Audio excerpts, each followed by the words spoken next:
General Waller was secretly working with the Martians that were killing everybody. She made a deal allowing them to rule over the entire world as long as they didn't harm her people because she planned on taking the throne. But the Amazons in Kingdom of Storms were taking refuge within the Kingdom of El, which the Martians couldn't access because it was surrounded by their main weakness, fire. So Waller got some help from Captain Cold. Using his powers, he caused a blizzard so strong that it put out the flames, and immediately upon entering the kingdom, the Martians let their presence be known, attacking the Amazon army with their giant kryptonite daggers. The Amazons gave it their all, with Philippus being the bravest, flying directly at Protex in an attempt to stab him with her sword, but Protex was too powerful, breaking the blade with his arm and then picking her up in the air by her neck. It seemed as if it were over for her, but then Cal showed up accompanied by Bruce and Diana, hitting Protex so hard that he dropped her and then luring him and all the other Martians to the top of Mount Kristoff. The Martians were completely unaware that they were being lured into a trap and believed with full confidence that they were on the brink of victory, but they started getting nervous when Mount Kristoff started rumbling.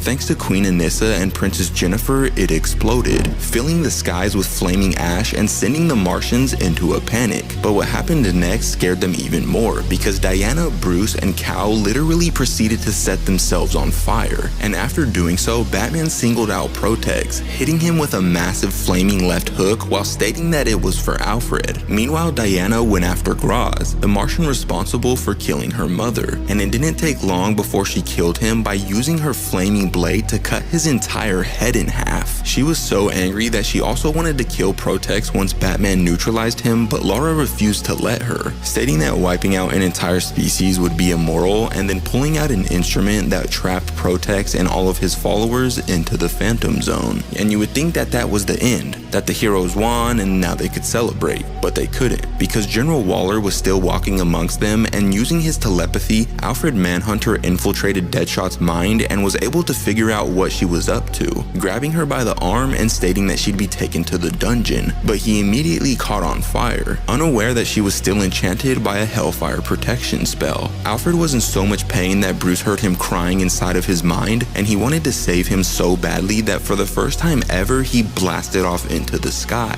But by the time he got there, Alfred was a lost cause, fading into nothing more than a pile of ash. And General Waller didn't want Bruce to know that she was responsible, so she stabbed Deadshot directly in the stomach while claiming that he was a traitor, expressing to Bruce that he was working with the aliens. After everything was all said and done, the Amazons, the Kingdom of Storms, and the Elves created a peace treaty in an effort to form an alliance. And Queen Lara wanted Bruce to be the one who signed it because she believed it was his time to rule over the kingdom now. But he actually rejected her proposal, stating that he would do all he could to serve the throne, but he wouldn't sit on it. Moments later, while him and Cal were chatting on top of a balcony, he expressed that he wanted to explore, to go where no one had ever heard of the Bat Prince to find out who he was. And Cal completely understood, but also believed that it was his destiny to lead, stating that when Bruce eventually realized that he was worthy of ruling the kingdom, he would follow the Bat King. But sadly, that's when Dark Knights of Steel comes to an end. But if you want me to cover more stories like this, let me know in the comments down below.